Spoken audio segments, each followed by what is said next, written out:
Hey everyone, so today we need a 5-minute soup because my husband has a meeting in like 25 minutes and it needs to be plant-based.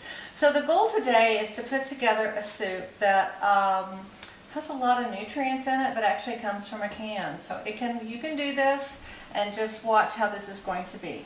The other piece of this is my husband suggested that maybe not everyone has an immersion blender or a blender in their house. So we're going to make a chickpea tomato soup with some different spices, and I'm going to show you how you can flex that. To get us started though, we're going to use a can of chickpeas.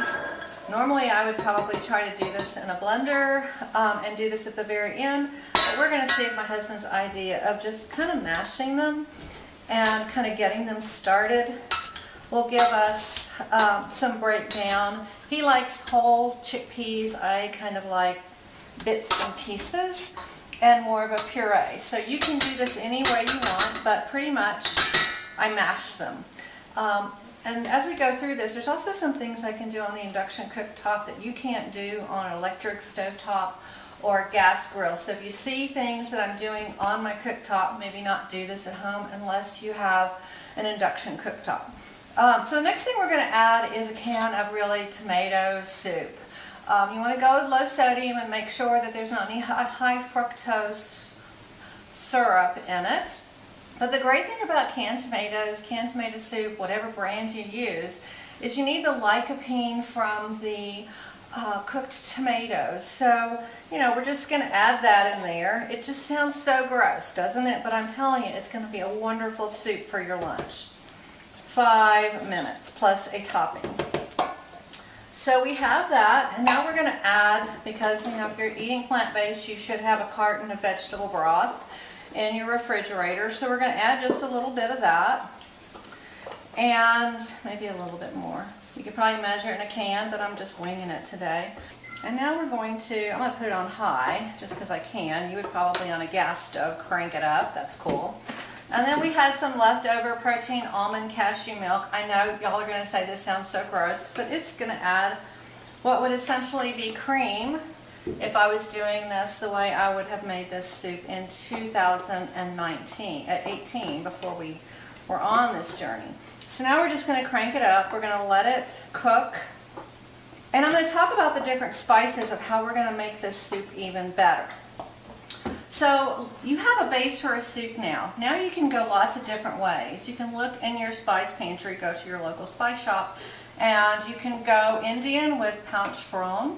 I had that. I had kana masala. One of my favorites is Berbere, which is I think Afghan, but don't quote me on that, but it's definitely Middle Eastern. This is all I have left of it, and it is really potent. So that is probably what I'm going to do today, just to use it up so I can get some more. And the other thing what we're going to do is we're going to top this while this is coming to a boil with a topping. That this is what you do to get even more protein and B12 in your diet, is you're going to take some nutritional yeast.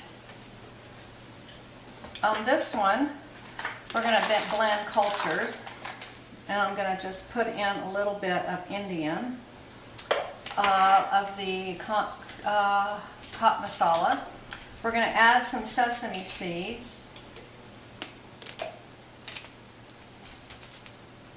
That's the end of those. I can fill that up. And then a nut. Okay, so pretty much it is yeast, it is a nut, it's a spice, and a seed when we're making these toppings. And the great thing about having an induction cooktop, a cat and a dog in the kitchen, is it doesn't burn off. You can just wipe it. It's amazing. So we're just going to cook that. So it makes kind of a creamy tomato with chickpea,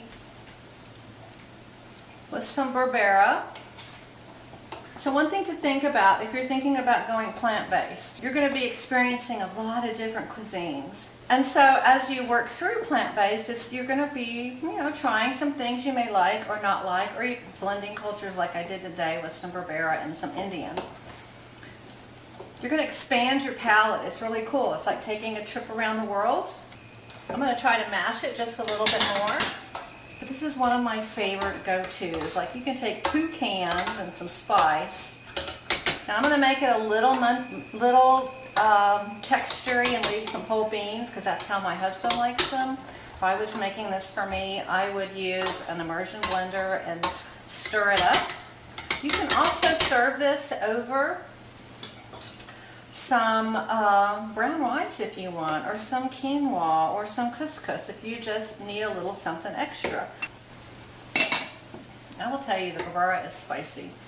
Don't let anyone fool you. It depends on which variety you get, but we like spicy. We're from Texas. Okay, so there we go. The soup is ready. I'll turn that off. I'm just going to shake up this topping. So it's all about layering flavors when you're doing plant-based. We get our flavors from plants. It's not all about the goose fat, I can tell you that. It used to be for me, but not. So we're going to scoop it into a bowl. We're going to take, hopefully I have, here we go. And then we're just going to decorate it a little bit. And then you'll get a little added flavor. And we're just going to add some prettiness to it. And if I wasn't trying to keep this at a 5-minute video, I should have had my cilantro ready to go. And I would put some greenery on it because the cilantro gives it a nice flavor, and then also some greenery. It's layering flavors, it's layering colors, it's experiencing different cuisines, and then trying to make it fast as well. So I hope you enjoyed this short video. This is a quick lunch that anybody can do, and all you need is a spoon and a masher, and you got it. All right, thanks for joining.